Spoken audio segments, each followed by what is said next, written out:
देखिए, ये सवाल कोई आपका, मैं क्या कहूँ, ये भी अदब के साथ कह रहा हूँ, आपकी इज्जत करता हूँ, ये भी तंज भरा सवाल है आपका। लेकिन मैं आपसे सिर्फ इतना कहूंगा कि पूरी कांग्रेस पार्टी को मुबारकबाद दीजिए, वर्कर्स को मुबारकबाद दीजिए। जो लोग मेहनत कर रहे हैं, वो कांग्रेस हो या भारतीय जनता पार्टी, जो भी चुनाव जीता जाता है वो बगैर वर्कर्स के नहीं जीता जाता।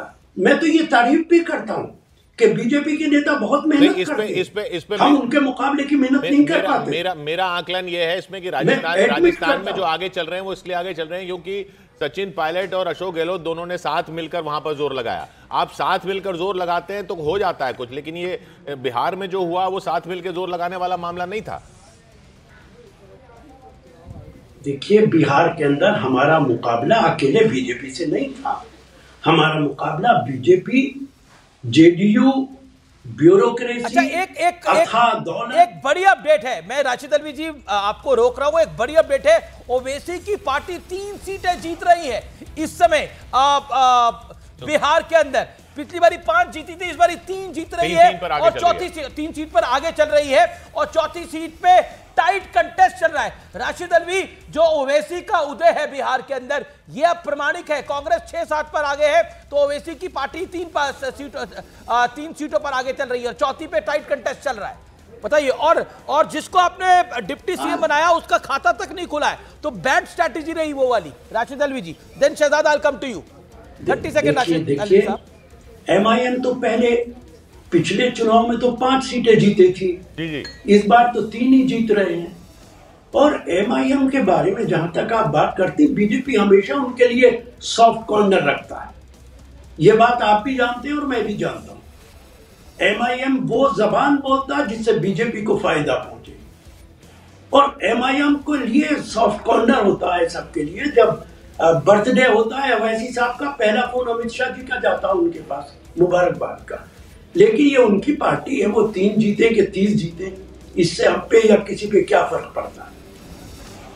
जी, मैं रुक करता हूं, हमारे साथ शहजाद है। शहजाद, क्या कहना चाहते हैं आप? किशोर जी 2-3 बातें हैं। पहले तो अमित शाह जी किसको फोन करते हैं नहीं करते हैं सुन लीजिए।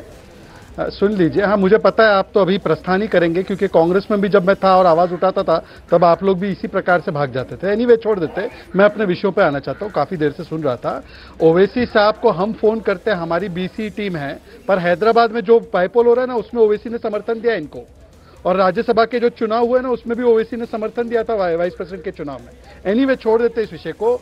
अमित जी और किशोर जी, एक पुरानी कहावत है, ताउम्र कांग्रेस यही गलती करती रही, धूल चेहरे पर थी, कांग्रेस आईना साफ करती रही। एक तरफ नरेंद्र मोदी जी, अमित शाह जी, 46 रैली अमित शाह जी की, 14 रैली प्रधानमंत्री मोदी जी की, हर जगह स्ट्राइक रेट देखिए। एक बड़ा अपडेट, शहजाद आपको मैं रोकना चाहूंगा, बड़ा अपडेट, लालू यादव के दोनों बेटे पीछे चल रहे हैं। राघोपुर से तेजस्वी यादव लगातार पीछे चल रहे हैं और चौथे नंबर पे तेज प्रताप यादव चल रहे हैं। तेज प्रताप यादव ने अपनी पार्टी बनाई थी। Okay Shahzad, complete yourself. Tejashwi का पीछे होना कितना बड़ा है? लालू यादव के दोनों लाल पीछे चल रहे हैं। देखिए, दरअसल नेपोटिज्म, नेपो किड्स के दोनों लाल पीछे चल रहे हैं। जनता एक साफ संदेश दे रही है कि वो कामदार मोदी, कामदार नीतीश, जिनके ऊपर 1 रुपए का भ्रष्टाचार का आरोप नहीं, जो अपने परिवार को बनाने बढ़ाने के लिए नहीं काम करते, और दूसरी तरफ वो जो अपने परिवार के भ्रष्टाचार के लिए जनता को प्रताड़ित करते हैं। ये एक स्पष्ट मैंडेट है बिहार का, point number 1। Point number 2, Congress जो है ना वो 3 स्टेजेस ऑफ विड्रॉल, जैसे अल्कोहल छोड़ते तो विड्रॉल सिम्टम होता है, कोई ड्रग छोड़ते हुए विड्रॉल सिम्टम। जी, इस समय गृह राज्य मंत्री नित्यानंद राय कुछ बोल रहे हैं, ये सुनते हैं। संजय मयूख भी उनके साथ है। भ्रष्टाचार करने वाला, जाति उन्माद करने वाला और अपने लठैतों से बिहार के लोगों को पिटवाने वाला, 59 नरसंहार कराने वाला, हत्या बलात्कार के आलम को लाने वाला आरजेडी और महागठबंधन के लोगों ने, बिहार की जनता ने नकार दी है। भरोसा बिहार की जनता ने किया है तो दुनिया के सबसे लोकप्रिय नेता, भारत के कर्मयोगी प्रधानमंत्री, गरीबों के मसीहा और विकास के भगीरथ आदरणीय नरेंद्र मोदी जी पर, और बिहारियों के मन में जिस प्रकार से मोदी जी बसते हैं और मोदी जी के मन में बिहारी बसते हैं, आज यह साबित हो गया। जिस तरीके से अभी रुझान ये थे नित्यानंद राय अपना बयान दे रहे थे। हमारे साथ तारिक अनवर भी जुड़े हुए हैं, कांग्रेस पार्टी के वरिष्ठ नेता हैं, पूर्व मंत्री भी हैं। तारिक अनवर साहब, आपका स्वागत है। कांग्रेस की परफॉर्मेंस बहुत खराब दिखाई दे रही है। जी, धन्यवाद। महागठबंधन की परफॉर्मेंस भी बहुत खराब दिखाई दे रही है। तेजस्वी यादव अपनी सीट पर ही पीछे चल रहे हैं। बीजेपी सिंगल लार्जेस्ट पार्टी है 86 सीटों के साथ, जेडीयू 74 पे, और फिर एमआईएम जो है 3 सीटों पर आगे चल रही है। तीनों चौथी पे क्लोज कंटेस्ट है, कुछ 100 सीटों 100 वोटों का ही अंतर है। क्या कहना चाहते हैं तारिक अनवर साहब? नहीं, ठीक है। अभी जब ये नतीजों में परिवर्तित हो जाएगा तो हम सबके लिए चिंता का विषय ज़रूर है, क्योंकि अभी ये रुझान है। हम लोग को अंतिम समय तक भी उम्मीद रहती है कि तब्दीली हो सकती है, जो अब क्या तब्दीली होगी सर? दिलों का अनुभव भी है। नहीं, 2015 का आप उठा के देख लीजिए, जो परिणाम आए हैं वो उसी तरह से शुरू में बीजेपी आगे चल रही थी, बाद में उसमें तब्दीली आ गई, बदलाव आ गया, लोगों ने मिठाई तक बांट दी थी। तो उसी तरह मैं अपना अनुभव बताना चाहता हूँ कि 12 राउंड तक मैं लोकसभा के, अभी 2024 के चुनाव में 12 राउंड तक मैं 40,000 से पीछे था, और उसके बाद मैंने मेकअप किया उसको और फिर हम जीते। तो कहने का मतलब है कि अभी फ़ौरन किसी नतीजे पहुँचना नहीं चाहिए, 12-13 राउंड होने दीजिए, और उसके बाद वो उसका जो नतीजा होगा फिर वो उसको हम लोग। लेकिन अभी के रुझानों में आप कांग्रेस सिर्फ 4 सीटों अभी पर जो आगे रुझान है, सिर्फ 4 सीटों पर आगे चल रही है। सिर्फ सीपीआई एमएल भी 6 सीटों पर आगे चल रही है।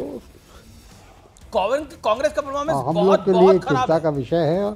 और जब ये नतीजे फाइनल आ जाएंगे तो उसके बाद कांग्रेस पार्टी और पूरी गठबंधन इस पर विश्लेषण इसका लेगी कि चुनाव में अगर हम हारे हैं तो क्या वजह है, कहाँ कमी रह गई, कौन सी क्या अभी आपको क्या लग रहा है क्या कमी है? विश्लेषण होगा। अभी आपको क्या लग रहा है क्या कमी है? देखिए, कमी हमको 2-3 चीज़ें लग रही हैं जो एनडीए को जिताने में जिसने भूमिका निभाई है। एक तो महिलाओं को आकर्षित करने के लिए अंतिम समय में 10-10 हज़ार रुपया देना, और इसीलिए जो टर्न आउट आप देखेंगे कि महिलाओं का ज़्यादा हुआ, उसका एक अपडेट मैं दे देता हूं। 5वें राउंड की काउंटिंग के बाद तेजस्वी अब केवल 106 वोटों से पीछे चल रहे हैं, यानी बहुत कम वोटों से वो पीछे चल रहे हैं।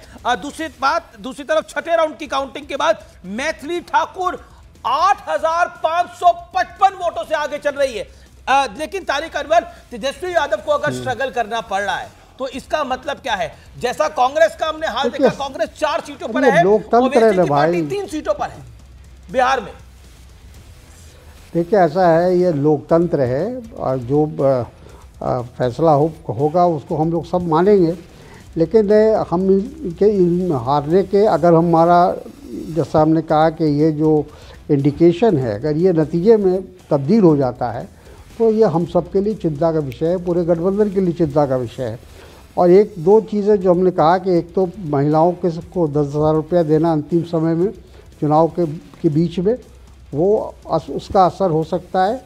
और दूसरा, पोलराइजेशन, जिस तरह से प्रधानमंत्री और अमित शाह वहाँ बार बार जाकर उन्होंने घुसपैठिया की बात उठाई, एक समुदाय विशेष को घुसपैठिया कहा, उनको निकालने की बात की। लेकिन आप अमित शाह की बात कर रहे हैं।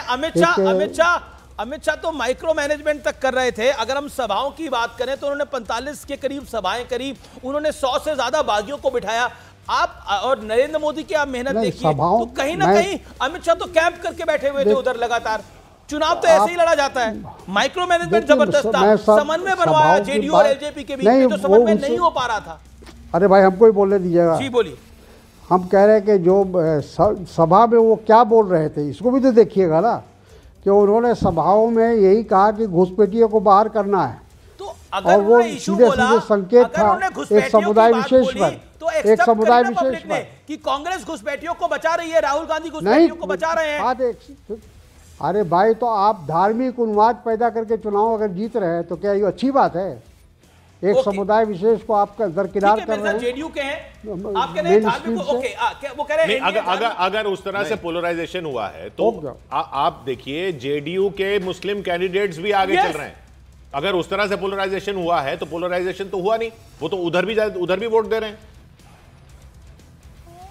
अरे भाई, पार्टी को दे रहे हैं ना, व्यक्ति विशेष को थोड़ी दे रहे हैं। नहीं, वहाँ पे सगुप्ता जी अररिया सीट से करीब 14,000 वोट से आगे लोग दे रहे हैं, तो आप इसको मानेंगे कि पार्टी को दे रहे हैं? प्रत्याशी भी है, पार्टी भी है, आपके साथ ना आपकी प्रत्याशी को वोट पड़ रहा है और पार्टी तो चली गई है वो पानी के नीचे। ये मानना नहीं चाहेंगे ना, ये जनमत को जो लोग, जो ऐतिहासिक पार्टी है भारत की, वो भारत की जनमत को स्वीकार करने को तैयार नहीं है, जनता के जनमत को सलाम करने को तैयार नहीं है, वो पार्टी संविधान लेके घूमते रहती है कि संविधान बचाओ यात्रा। जेडीयू के नेता हैं, ये अपनी वजह बताई। ओके, शाहनवाज हुसैन हमारे साथ हैं, वो भी फॉर्मर कैबिनेट मिनिस्टर हैं। शाहनवाज हुसैन हमारे साथ लगातार हमारे साथ सूबे भी थे, उसके बाद तारिक अनवर हमारे साथ बने हुए हैं, वरिष्ठ नेता है कांग्रेस के। शाहनवाज हुसैन, अब तो आपको बधाई दे सकते हैं, बड़ी जीत की तरफ आप लोग आगे चल रहे हैं, तेजस्वी यादव पीछे चल रहे हैं, क्या कहना चाहते हैं? और तारिक अनवर को आप क्या कहना चाहते हैं? और सुबह से मैंने सुना आप न्यूज, अभी हम आपको देख रहे थे, आप न्यूज 18 पर ही नतीजे देख रहे हैं। जी, मैं तो 7 बजे से आपके साथ था, आप और रुबिका लियाकत थे। हमने तो शुरुआत अमीश देवगुन जी और रुबिका लियाकत साहिबा के साथ की, और हमने तब जो कहा था उसी को दोहरा दें अगर बयान, कोई अंतर है क्या? 2010 का रिकॉर्ड ब्रेक होगा, 206 का हम लोगों का टारगेट था। इस चुनाव में साफ दिख रहा था तेजस्वी यादव और राहुल गांधी एकदम इस चुनाव में अलग थे, वो मछली मार रहे थे और पूरी मछली गायब हो गई, एक मछली हाथ में आई।